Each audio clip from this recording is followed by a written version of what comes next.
So I grew up in Boise, Idaho. I live out here, but that's where I grew up. When I tell people I grew up in Idaho, I usually get the same responses out here, though. It's like, oh, Idaho, you must love potatoes. It's like, oh, you're from D.C., you must love crack. It's like, But like, don't admit that, miss. Okay? But I grew up in Idaho in the 80s and 90s. I'm 28 years old, so like, it was weird because I was one of 4 black kids in my neighborhood. So I was like the token.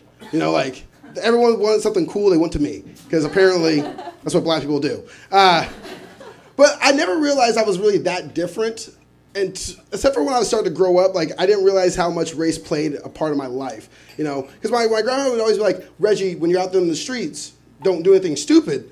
Everyone will know it's you. I'd be like, Grandma, what are you talking about?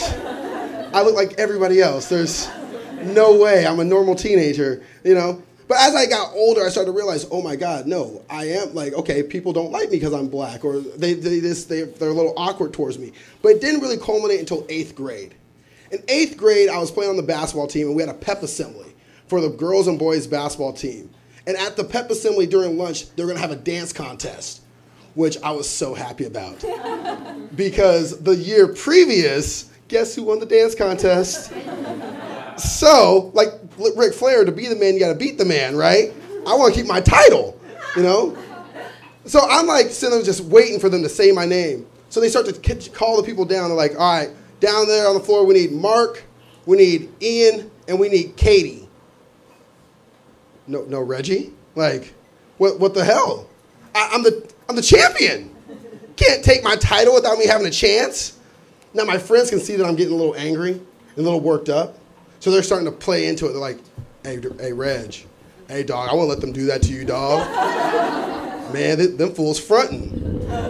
Joe, you're white. Why are you talking that way? I told you. We don't have to be that way.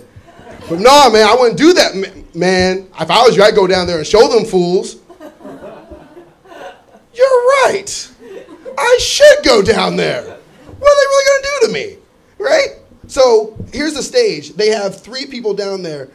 They play one song, one person dances. They play another song, another person dances. So as Joe is telling me this, the second person is starting to dance. So I swaggerously walk my way down. And I'm like, all right. And people start to tell that I'm walking down, so they're starting to clap like, woo, yeah! Reg's going to go out there and shows people. And the cheerleaders see this, and they're like, okay, fine, we'll play along. So as the third person is finishing, they decide they're going to play a 4th song. So they play a 4th song, and I just start busting out all my moves. I'm like, yeah! I'm serving these fools, right? It's great. I'm loving it.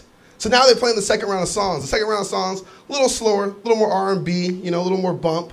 And like these are white kids from Idaho in the 96, so they're basically doing the waltz. Like, it's not the greatest dancing ever. So when it comes to my song, they decide to play Pony by Genuine. Now, for those of you who do not know what I'm talking about, the chorus of the song goes, if you're horny, let's do it. Ride it, my pony. My saddle is waiting. Come and jump on it.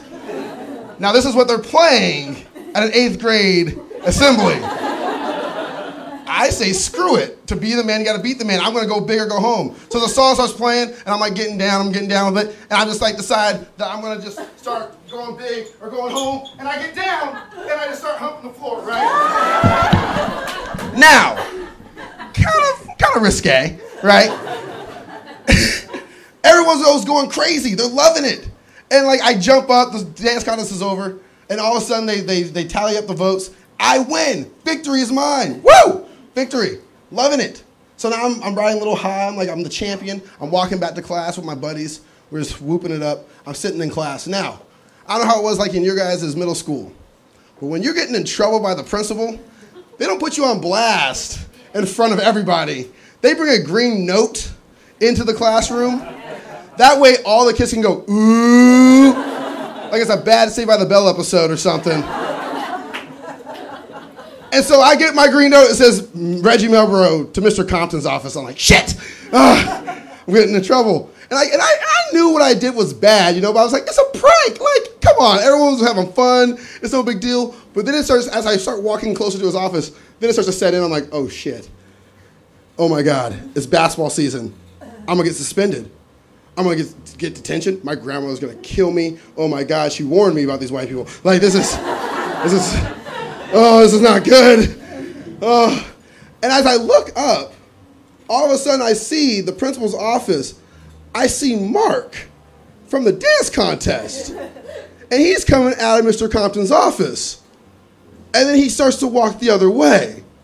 Like, this nigga snitching? Like, what is going on? Like, this is not good.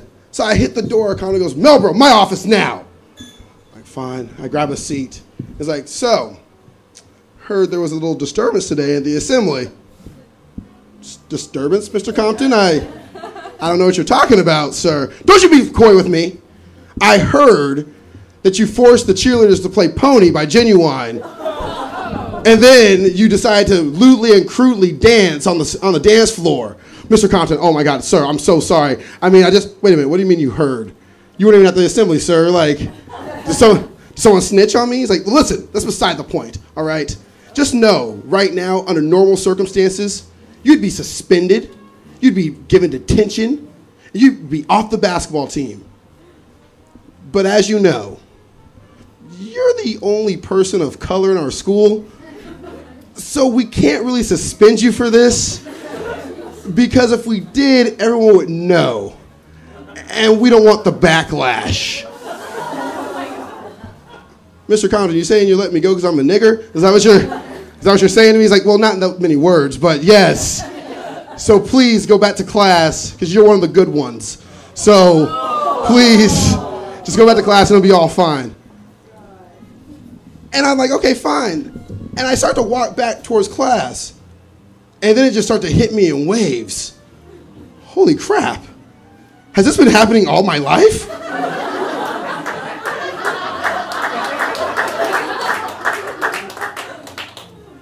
Have I been getting away with things because I'm black? Oh, I'm going to go rob somebody. Like,